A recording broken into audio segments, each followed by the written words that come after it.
Herkese selam. Bugün sizlerle kısa film dünyasının o kendine has, bambaşka evrenine bir yolculuk yapacağız.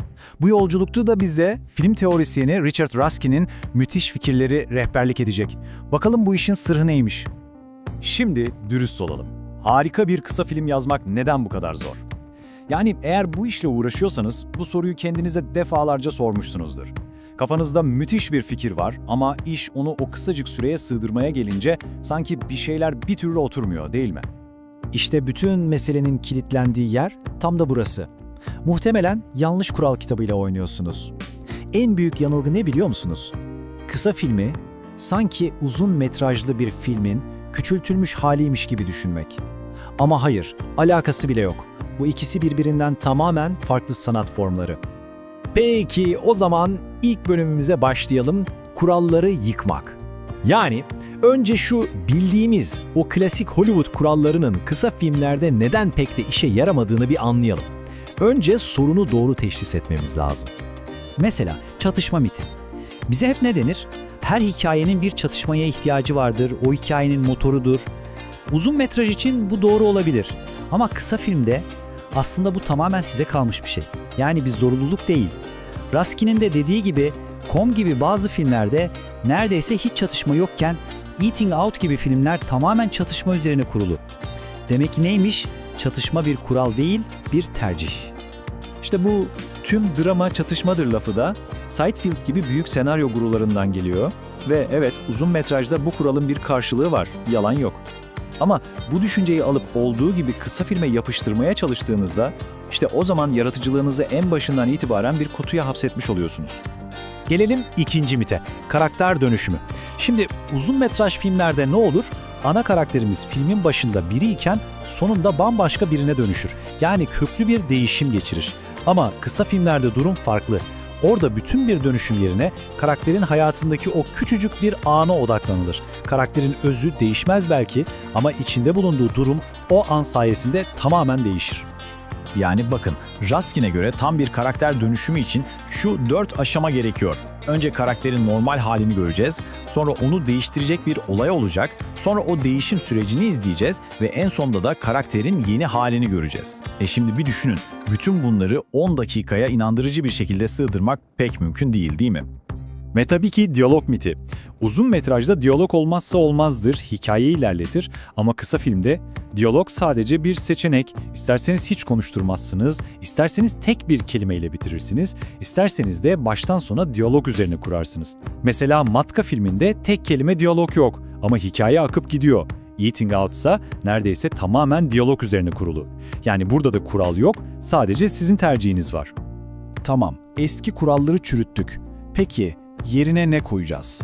İşte şimdi ikinci bölüme, yani çözüme geçiyoruz. Yeni bir araç seti. Kısa film yazarken bize yol gösterecek yepyeni bir bakış açısı. İşte burada Richard Ruskin'in formülsel olmayan modeli devreye giriyor. O, şu meşhur 3 perdeli yapı gibi katı kurallar yerine çok daha esnek bir şey öneriyor.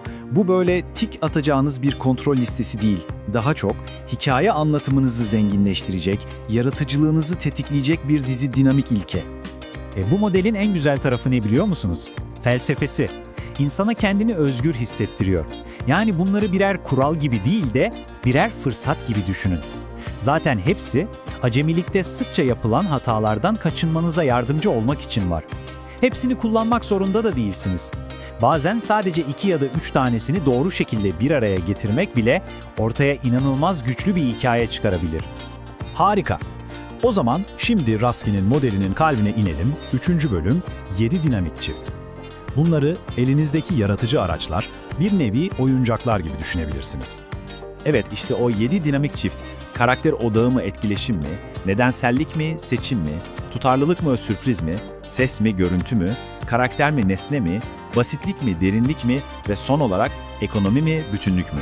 Gördüğünüz gibi bunlar hep birbiriyle oynayabileceğiniz karşıtlıklar. Hikayenize denge ve katman katmak için birer pusula gibi düşünebilirsiniz. Biliyorum şu an biraz soyut gelmiş olabilir. O yüzden gelin bu çiftlerden sadece birkaç tanesinin pratikte nasıl işlediğine, yani somut örneklere bakalım. Mesela 6. çift basitlik ve derinlik. İşte bu inanılmaz bir paradoks aslında. Bazen en basit, en yalın görünen hikayeler izleyicide en derin izleri bırakır. Nasıl oluyor bu? Şöyle ki, aşırı karmaşık bir olay örgüsü izleyiciyi hep bir adım geride tutar, sadece bir gözlemci yapar ama basit bir hikaye izleyiciye kendi anlamını yaratması, boşlukları doldurması için alan bırakır, onu hikayenin içine davet eder. Ve şimdi benim en sevdiklerimden birine geliyoruz. Biliyor musunuz, bazen bir nesne onlarca sayfa diyalogtan çok daha fazlasını anlatabilir. Evet, küçücük bir nesne bütün bir hikayeyi sırtlayabilir. Nasıl mı? Gelin bakalım. 5. çift karakter ve nesne. İşte Com adlı kısa filmdeki o cep saati bu durumun kusursuz bir örneği. Düşünün, bu saat sadece bir obje değil. Birincisi, geçmişle bugünü birbirine bağlıyor, bir geri dönüşü tetikliyor. İkincisi, iki ana karakteri bir araya getirmek için bir yem görevi görüyor. Ve üçüncüsü, hikayenin sonunda o vurucu anın tam merkezinde yer alıyor. Tek bir nesne, 3 kilit görev. İnanılmaz değil mi? Evet, yavaş yavaş toparlayalım. Geldik 4. ve son bölüme. Buradan çıkarılacak son ders. Bütün bu anlattıklarımızdan cebimize ne koyacağız ona bakalım. Eğer bu anlatıdan aklınızda tek bir şey kalacaksa o da şu olsun. Bir uzun metraj filmi sıkıştırmaya, küçültmeye çalışmaktan vazgeçin. Onun yerine sıfırdan bir kısa hikaye anlatmaya başlayın. Bütün mesele bu zihniyet değişikliğinde.